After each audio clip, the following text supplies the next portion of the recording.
All right, let's dive straight into a strategic analysis of Godavari Biorefineries.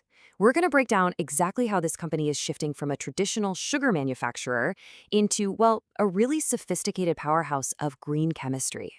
Here's how we're going to tackle this. First, we'll look at the company's core strategic transformation. Then, we're going to weigh the bull case, all the reasons for success, against the bear case, which covers the potential headwinds. And finally, we'll track their execution and key milestones to see how this strategy is actually playing out. So let's get right into it, starting with the heart of the story, this fundamental shift in Godavari's business model. It's all about moving from being just another sugar mill to becoming a fully integrated biorefinery. What you're seeing here is the core strategy in a nutshell. Godavari takes its main raw material, sugarcane, and instead of just making sugar, it's pioneering what's called a circular bioeconomy. It's transforming that single feedstock into a whole range of high-value, high-margin products. Now, the why behind this is pretty clear. It's a conscious move away from the volatile, cyclical world of sugar exports. The company is now laser-focused on high-margin biochemicals, things like M-Butanol, 1,3-butadiol, and ethyl acetate.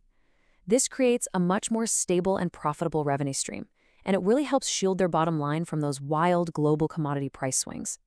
Okay, so let's flip to the bull case. The arguments for success here really center around the company's powerful green chemistry moat. It's what sets them apart. This right here is Godavari's secret weapon.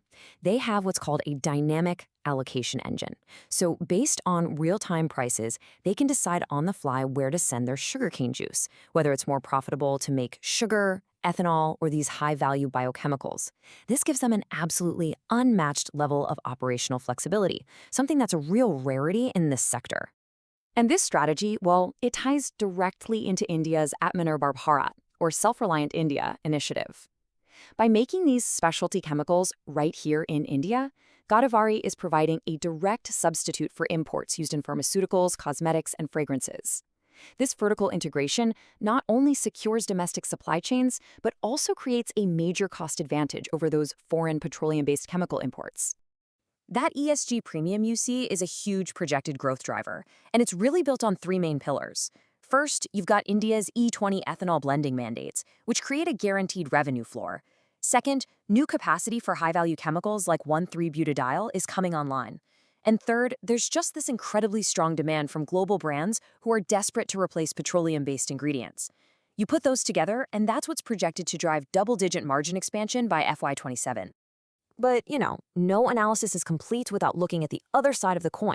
So let's examine the bear case, the pretty significant agricultural and regulatory risks that could create some serious headwinds for the company. There are three main risks to keep an eye on. First, you have government-mandated fair and remunerative price, or FRP, hikes for sugarcane. When the government raises the price farmers must be paid, it can directly squeeze margins. Second, their entire business depends on a single crop, which means one bad monsoon season can disrupt the whole feedstock supply chain. And finally, Godavari isn't operating in a vacuum. They face real pricing pressure from global chemical giants who are also pivoting towards biofeedstocks. Okay, so we've talked strategy, now let's talk reality. This final section grounds our analysis in the company's actual execution, tracking its progress against all these strategic goals we've been discussing. As you can see from this timeline, the execution has been very disciplined. After their transition phase, the company went public with an IPO in October 2024.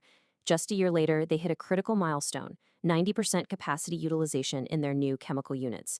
By February 2026, their Q3 results confirmed really strong ethanol volumes. And as of March 2026, the focus has now shifted to strengthening the balance sheet by reducing debt while also scaling up those high-value chemical exports. And this all brings us to the central question, doesn't it? We've seen the bull case, a high-margin, innovative green chemistry model. And we've also seen the bear case, those persistent agricultural and regulatory risks that just don't go away. So the ultimate test will be whether Godavari's new chemical business can generate enough value to finally break free from the cyclical nature of its agricultural roots. That's the real question.